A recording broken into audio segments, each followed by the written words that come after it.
on, guys? Welcome back. And today I'm going to be concluding my review series of the Dark Knight trilogy, ending it off with The Dark Knight Rises. And my brother was very anticipating, or he was heavily anticipating this watching this film with me, because I have never seen it all the way through. I remember bits and pieces. I've seen bits and pieces of it, but I remember very vaguely what happens. I remember some things, but I barely remembered much about it. And man, this movie is great. Like, and I know I've said that about all three of these movies, but I mean it this time. This movie is incredible, and I think it's my favorite out of the trilogy. Honestly, I think it's my favorite out of the Dark Knight trilogy.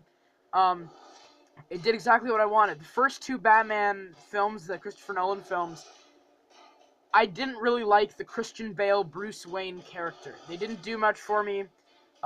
Christian Bale, I don't think he's a bad actor at all, but like his character was just one of the weakest point of both of those films for me. It was just he kind of felt like a bland portrayal of Bruce Wayne. This one, they really delve into him more, and they make you feel for him because he's like been beaten down so much. And it's really crushing to watch like this man who's just been like, he's lost everything, and Alfred leaves at the beginning because he doesn't want to watch him like torture himself any further. It's just really emotional, and it's really well done. And even in this film, the comedy, it works better than it did in the other films, because with the other films they got so dark that I could like never really laugh at the comedy, like in the Lamborghini joke in The Dark Knight.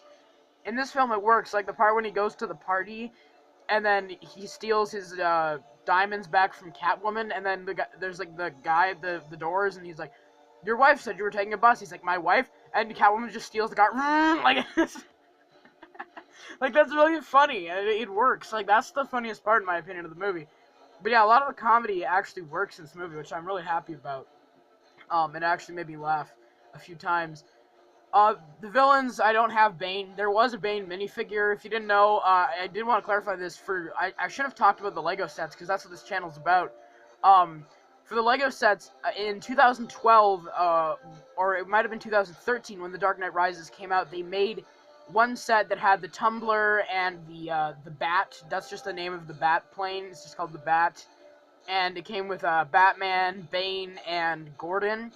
I never got that set, and then a few years ago they made like an Ultimate Collector Series Batmobile from the Dark Knight that also had Batman, and it had the Heath Ledger Joker included. But I guess Lego was like, oh, these movies are too dark, so we can't make like a whole line of sets because like obviously Lego is often considered a children's toy. But yeah, I like, obviously there's always the characters that are like there, the background characters that are still really good. Lucius Fox, played by Morgan Freeman, Alfred, played by Michael Caine. They all add some great stuff, and once again, Commissioner Gordon, played by Gary Oldman, who sits out a lot of the movie, but then he joins in at the end again once Bane comes and takes over Gotham. And I really loved what they did with the, spoiler alert, Robin character. They introduced the Officer Blake, who turns out to become Robin at the end of the film, which I did know that was going to happen, because I've heard people mention that before. So I knew that, and I also knew about the Talia al Ghul twist. But the thing that surprised me in the movie was when they revealed that Ra's al Ghul was Bane's father. So I knew that that lady was going to turn out to be Talia al Ghul, but I did not know that Bane was his son. So when they actually twisted it around, I thought, like, in the end, something I didn't know was like, I was like, oh, are they are they like siblings? But no, what surprised me was the Bane twist. But then the Bane twist was actually fake. So like, the twist that surprised me the most was the one that was actually a fake twist. Like, that's so good. And again, Christopher Nolan, like, while I'm watching these movies, there's like all these things where I'm like, oh my gosh, that doesn't really make any sense. And then later in the movie, they're all tied up. Like, they fix all these loose ends that are just like lying around, and he just fixes it all. It's just so good. And people the main complaint about the movie is how Bruce Wayne gets out of the prison and makes it all the way back to Gotham. It is kind of weird, like, he just gets out and like runs back, but like that doesn't really bother me. Like, the rest of the movie's so good. And, like, I literally don't think I have any problems with this movie. Like, I talked about how The Dark Knight had a few dumb little things, like the bus driving into the row of buses while it's smoking, and no one thinks to investigate it. But with this movie, I barely have any nitpicks. Like, I can't really think of anything off the top of my head.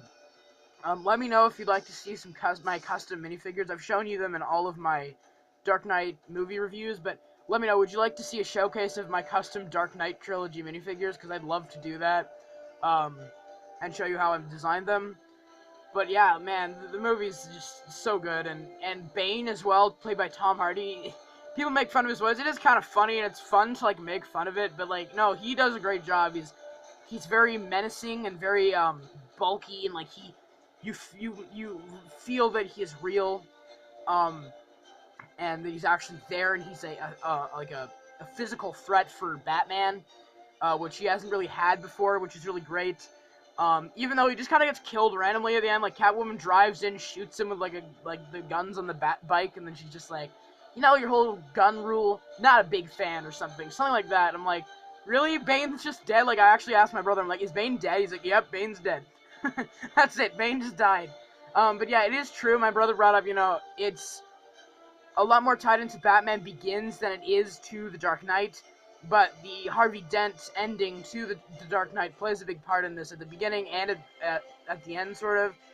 But man, like, the middle of this movie and towards the end, like, when it turns into, like, this apocalyptic Bane terrorist group takes over Gotham, it was a really dark idea, and Christopher Nolan does this job where, like, he makes everything feel real, with this comic book character that's usually seen as goofy, like with the old Adam West cartoons or whatever, the old Adam West show.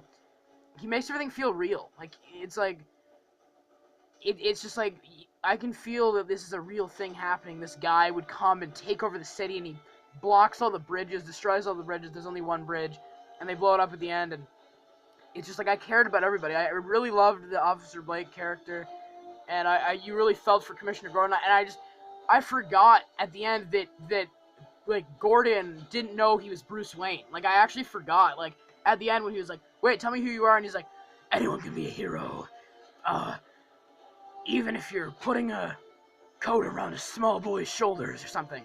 And then that's what, like, makes his mind go, oh, Bruce Wayne.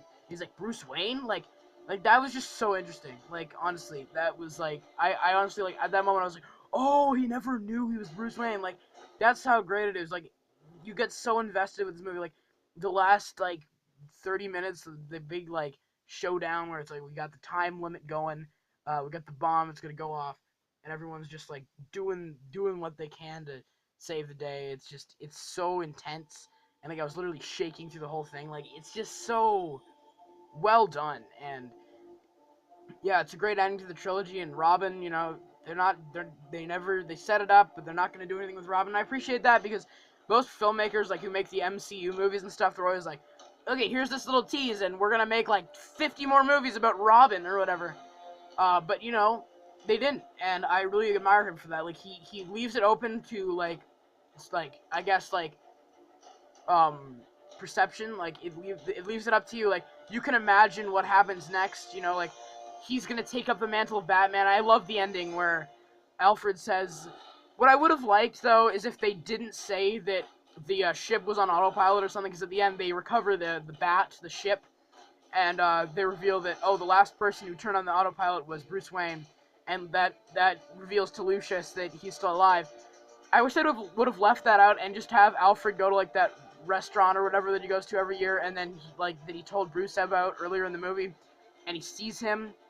Like, that would have been so great if like, they hadn't done the whole autopilot thing. It would have been left to speculation, or, like, left to your mind to fill in the blanks. Like, does that mean he's alive, or does that mean that it's just like Alfred believes that Bruce is happy?